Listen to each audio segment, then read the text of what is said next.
This, what you see right now, is basically a museum now. Because Sony just told PC gamers that the future of PlayStation games probably isn't coming here anymore. And that's what makes this whole thing so unbelievably irritating.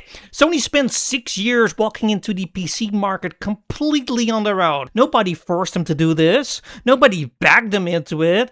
They came over voluntarily, started porting their biggest exclusives, made a freaking fortune doing it, and built an entirely new audience in the process.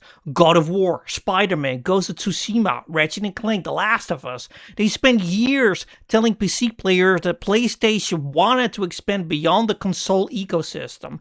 And people bought into that idea because honestly, why wouldn't they? The ports sold incredibly well.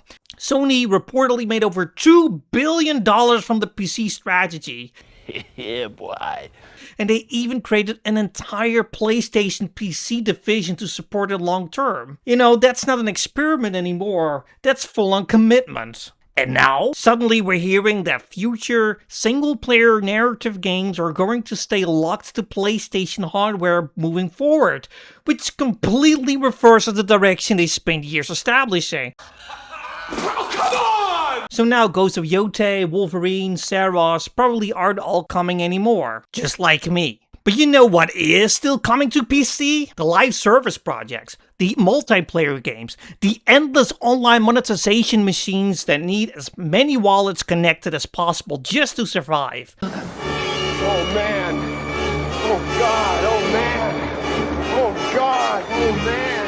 Oh god! Oh man! Somehow, those are still welcome everywhere and are applauded by shills. And that's the part that makes Sony's priorities look incredibly cynical, because it creates this very obvious message where the prestige single-player games become hardware bait again, while the multiplayer stuff gets pushed in onto every platform possible because recurring revenue matters more than exclusivity there.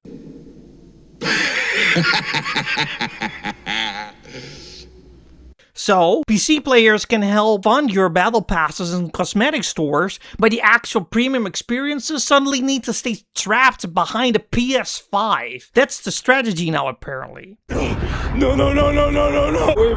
Wait!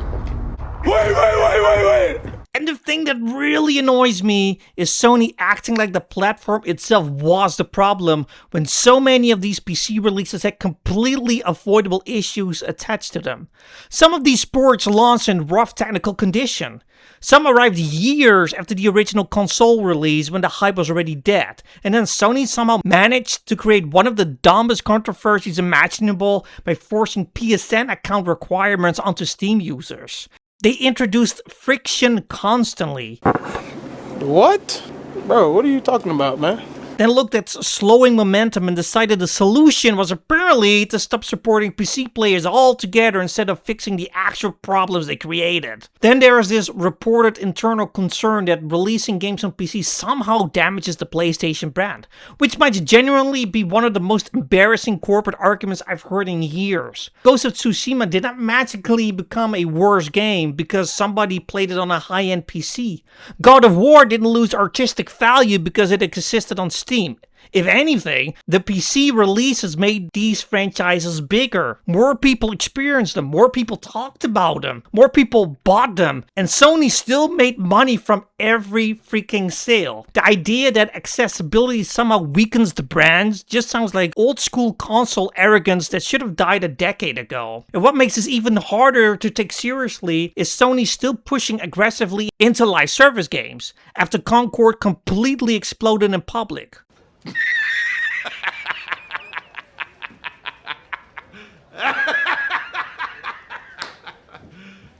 You serious? Concord became one of the most humiliating failures Sony has ever attached itself to. And somehow the lesson they learned from that disaster was not, maybe people actually prefer our single-player games. No, instead, the response seems to be locking the beloved narrative titles back behind console exclusivity while continuing to chase multiplayer trends that the audience clearly isn't excited about. That was the plan.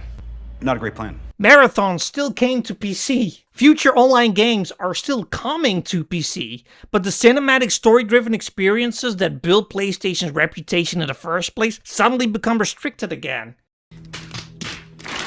This shit feels backwards. And look, Sony can obviously do whatever the fuck they want with their own games. Nobody's arguing they are legally obligated to release everything everywhere. But let's stop pretending this is some consumer-friendly master plan. Sony spent years building expectations around PC support. Spent years taking money from that audience. Spent years talking about expansion and accessibility. And now the second growth slows down a little, they retreat right back into hardware exclusivity like none of that messaging ever mattered. What does that have to do with it? No.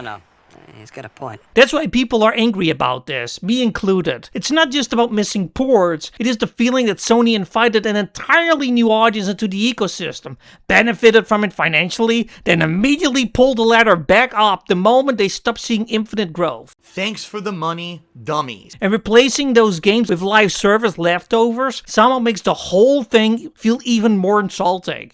Because at the end of the day, this really does feel like Sony saying, thanks for the money, buy a PS5 or a PS5 Pro if you want the good stuff.